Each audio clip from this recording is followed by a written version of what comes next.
ታሪኩን ትተን እጅግ ቢያንስ ኢትዮጵያ ላለፉት 50 ዓመታት ሁለት የባህር በሮች ነበሯት። ዛሬ 4 ሚሊዮን የማይሞላ ህዝብ ሁለት የባህር በር ሲኖረው 72 ሚሊዮን ህዝብ የነበረው የባህር በር ተዘግቶበታል። ዛሬ ኢህአዴግ ምስጋና ይግባውና በዓለም አገራችን በአንድ ነገር ብቻ አንደኛ ነች። የሚስተካከላት የለም። ይሄውም በአገራችን የቆዳ ስፋትና የህዝብ ብዛት የባህር በር ከሌላቸው አገሮች ኢትዮጵያ አንደኛ ነች።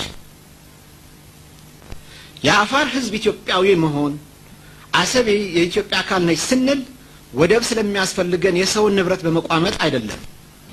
ንብረታችን ባልሆነችው በጅቡቲ ላይ ተመሳሳይ ጥያቄ አላቀረብንም። የአሰብ ባለቤትነታችን ይረጋገጥልን ስንል ህያው ከሆኑ ማስረጃዎችና ዓለም አቀፍ ህጎች ተነስተን ነው።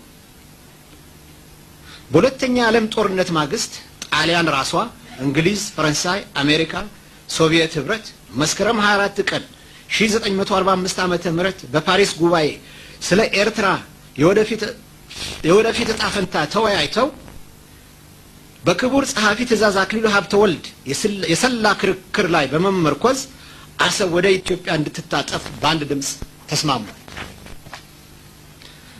የተባበሩት መንግስታት ጠቅላላ ጉባኤን በውሳኔ ቁጥር 289 ንዑስ ቁጥር 4 ስለ ቀድሞ የጣሊያን ግዛቶች ተወያይቶ የኢትዮጵያ ታሪካዊ ሀቅ እና ምድረ ገጽታዊና የዘር ግንኙነትን በተለይም ህጋዊና ፍትሃዊ የሆነው የኢትዮጵያ የባህር በር መብት ከግንዛቤ አስገብቶ የኤርትራ ህዝብ ፍላጎት ምን እንደሆነ እንዲያረጋግጥ የተባበሩት መንግስታት አንድ ኮሚሽን አቋቋመ።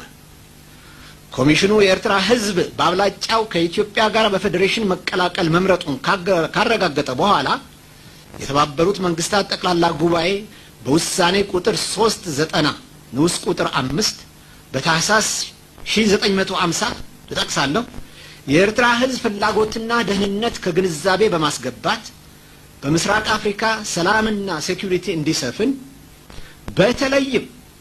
በተለይም የኢትዮጵያ ህጋዊና ፍትሃዊ የባህር በር መብት እንዲከበር ኢትዮጵያ ከኤርትራ ጋር በፌዴሬሽን እንድትቀላቀል ወሰነ እና የወደብ ጉዳይ በዚሁ ተፈታ።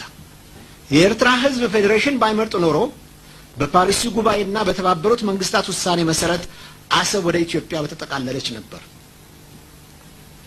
ኤርትራ በእብሪት ተነሳስታ ኢትዮጵያን ስትወር ገና ከጅምሩ ጦርነቱ በኢትዮጵያ አሸናፊነት እንደሚደመደምና የባህር በራችን ጉዳይ ከወዲሁ እንዲታሰብበት ኢትዮጵያውያን በአጽንኦት አሳስበው ነበር።